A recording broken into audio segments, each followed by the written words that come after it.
Hey, what's up, everybody, and welcome back to At This Moment. Now, I know in one of my last videos, it's kind of ranting a little bit about, you know, how bad that car buying experience went. And I know you saw in the background I was checking out that Titan Season 3. I think I want to do a little bit of a mind-blowing reaction on this series because I have to say, in Season 1, we were introduced to why Robin left Gotham and got super pissed off at Batman. And then we found out that, how badly Batman screwed him over. He kind of went into that little dark place, kind of found himself. In the end, they battled Deathstroke. We were, well, in season two, just kind of jumbling all season one and two together. Pretty much they battled Deathstroke. We were introduced to the character Nightwing, and I thought it was just freaking amazing because there's a lot of the DC universe that I don't think a lot of people understand because we're all clouded by the Marvel movies. The Marvel movies are done spectacular, but at least it gives it a chance to introduce a lot of characters that we might see in future DC movies. I don't know. I just hope, sometime soon we can get a very decent DC director. I wouldn't mind if they gave Zack Snyder back his Snyderverse. I did sit through the whole Snyderverse for the Justice League. I thought that was amazing. I sat through both Suicide Squads now. I think the new Suicide Squad hit on a different level than the first one because, I mean, it's James Gunn. I mean, that dude is freaking insane the way he directs his movies. But also, I didn't have to, I didn't hate the first Suicide Squad. I think a lot of people disliked it because, I don't know, they thought Jared Leto did very crappy as the Joker, but I kind of took the twist of the Joker just the way the director wanted it to go. I know when it came to the studios, that movie was very rushed. They wanted to get something out there, they wanted to get something on production. And of course, as we know in life, when you rush a good thing, it comes out looking like a load of crap. Just kind of like how what happened with Zack Snyder's version of the Justice League. I think the Superman movies have been done very well. Aquaman was alright. Wonder Woman was amazing. The second Wonder Woman kind of lacked it when it came to the special effects, and a lot of people weren't happy with that supervillain. But anyways, let's not get too far off the track here. Let's get right back down talking about the first three episodes of season three of HBO Max's DC Titans. Now, don't come at me with the whole Comic Con mumbo jumbos. I get it. I know there's plenty of variations when it comes to comic books. I know everybody has their own opinion, how storylines should go and everything.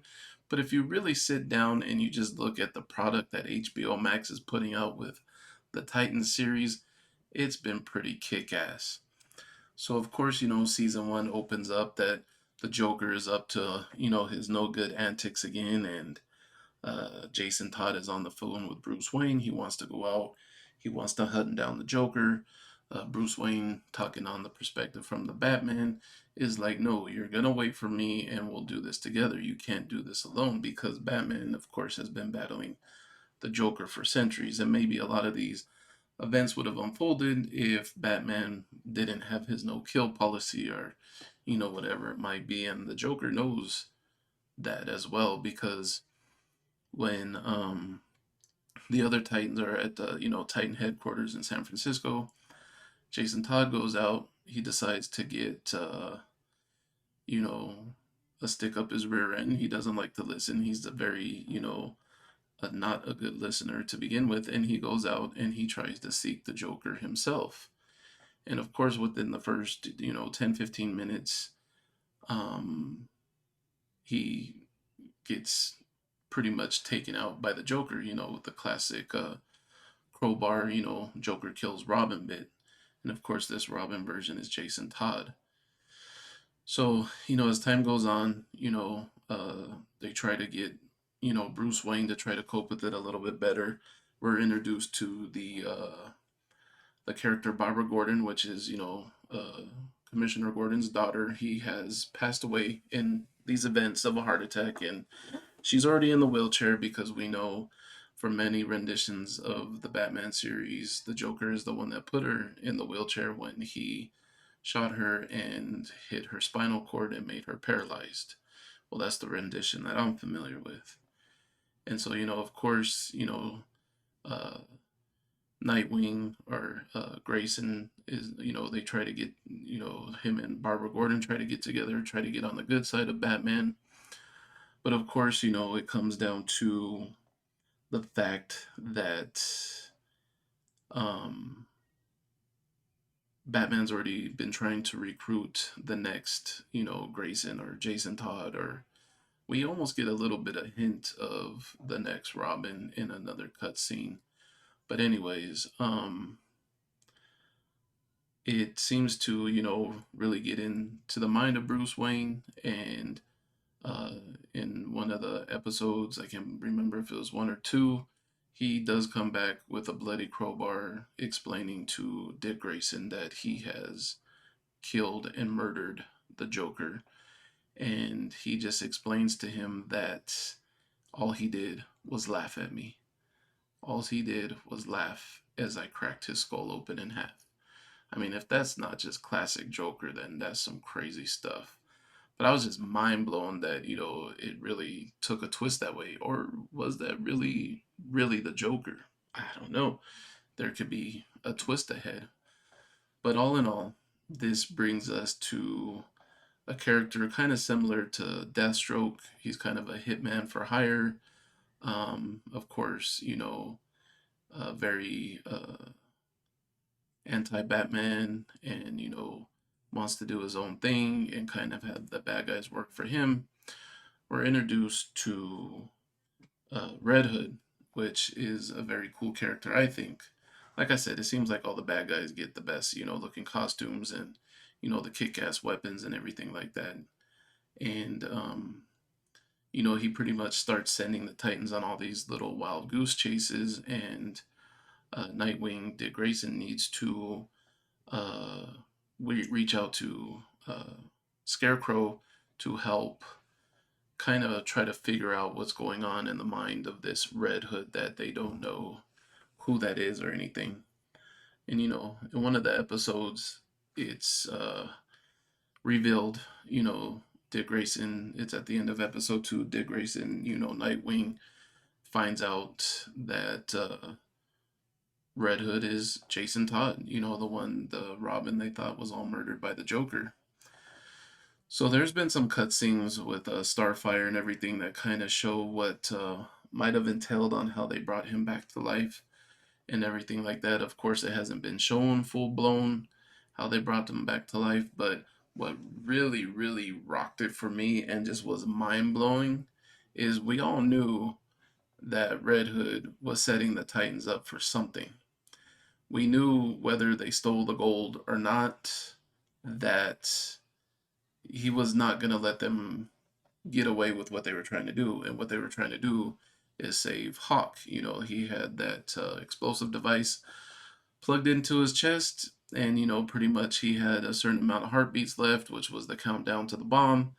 And of course, in every cinematic fashion, Beast and Superman or Superboy, finally at the last second get the failure rate down to zero for the detonator or for to make sure the bomb doesn't go off.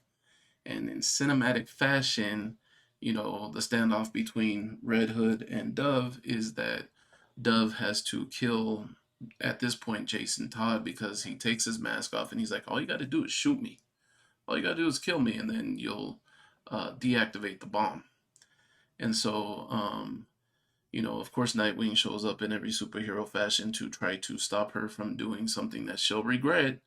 And guess what? She's got something she will regret. And it was just so crazy. Pretty much, Dove and Nightwing get in a little bit of a tussle. She ends up getting the upper hand and pulling the trigger, which ends up being the detonator for the bomb. So, of course, Jason Todd, aka Red Hood, set this all up beautifully. And of course, she ends up killing her love interest, Hawk. Of course, Superman, in every superhero fashion, enters the room, right at the last second. Well, pretty much the second right after, Hawk is blown up in his bedroom. They just show him like in the flames, and he's kind of just like there in shock. And then as the dust settles, all we do is see Superboy's dog walk out of the room, Crypto, because of course, he can't be destroyed by the explosion. But I just thought, like, just really how they put all that together, and the introduction of Red Hood and everything has just been spectacular. Just everything that HBO Max. I'm not sure who the writers are for this series, but everything, I think, in my opinion, has been put together beautifully. I've loved the season since season one. I have followed this series ever since DC had their own streaming service before HBO picked it up and took it all over. And I just really feel that these three episodes to start a season three have just been phenomenal. Just kind of like how season two was, with the introduction to Deathstroke and everything, and kind of how that Deathstroke could have evolved into the Snyderverse and everything like that. It really could have been something cool. I know there's a whole breakdown and uh, how the Snyder versus Batman can coincide with like Robert Pattinson's Batman that's supposed to come out, because Robert Pattinson is supposed to be more like this year one Batman. And I know the whole Flash movie is supposed to take a place where, Flash hits, the timeline, and we kind of see the original Michael Keaton Batman show up. So I mean, that's where a lot of these different stories and everything can get really confusing, because there is this whole crazy multi-universe that goes on behind the scenes. And Emergency Awesome has a very, very good in detail breakdown on how the Snyderverse was supposed to unfold, how involved the Green Lanterns were supposed to be. And I think you would really, really enjoy his breakdowns. I'm actually going to go ahead and just post those in the links below to kind of explain some backstories. He does have a great stories or great breakdowns. Mine are going to be more reactions than breakdowns, because it was just so freaking awesome. I just wanted to share my opinion with everybody. But his breakdowns are really, really good to the T. He has a great breakdown of the new Suicide Squad movie. So what I suggest is watch the original Suicide Squad. This isn't a full reboot. It's more along the lines of like he called it an in between sequel. It does take place in a timeline after the first Suicide Squad. That's why some of the original characters are debuted, or they come back in the movie. And what I would say, to watch the Suicide Squad is to watch the original Suicide Squad. If you can, watch Emergency Awesome's original breakdown of that movie. Then watch James Gunn's version of the Suicide Squad. And then watch his breakdown of the Suicide Squad. Do all of that before you really, really dig into your opinion of the movie, because I love the Suicide Squad. I didn't mind the first Suicide Squad. Yeah, it missed in some areas, but at the same time, I don't know. I just watched stuff with a really open mind, and I thought it was pretty great. But anyways, for the season of Titans, if you haven't seen the original seasons, and I'm gonna probably react more to this season than the last seasons, because those have kind of come and gone. Just remember, there's a ton of spoilers when I talk about this, so if you haven't seen it, please note that if you watch my review or my reactions, that it's going to spoil a lot for you. So watch these first, and then, comment down below what you really think about my reaction. I love season three of Titans. I'm going to try to get more back into the Doom Patrol. It just, with my busy schedule and everything, but I think I want to do a reactions to a lot of good shows out there. Netflix has had some really good shows that I've watched that I would really like to break down. Some of them have actually really touched me personally and everything, but I'll get into that in other videos. Until then, everybody, this is At This Moment. Remember to click subscribe below. We can discuss anything. You can give me your opinions. It would be great to hear from anybody out there. But like I said, hit the subscribe button below if you're new to the channel, because I'm coming out with some different content, so some different audiences might be coming in. I have a weight loss journey that I'm working on and everything, and when I hit 100 subscribers, I am entering everybody into a Beats by Dre giveaway, which I'll be giving away some Beats by Dre earbuds. So until then, everybody, Take care. Check out Titan Season 3 on HBO Max. It's worth the money they charge for the streaming. And until then, I'll talk to you guys later. Peace out.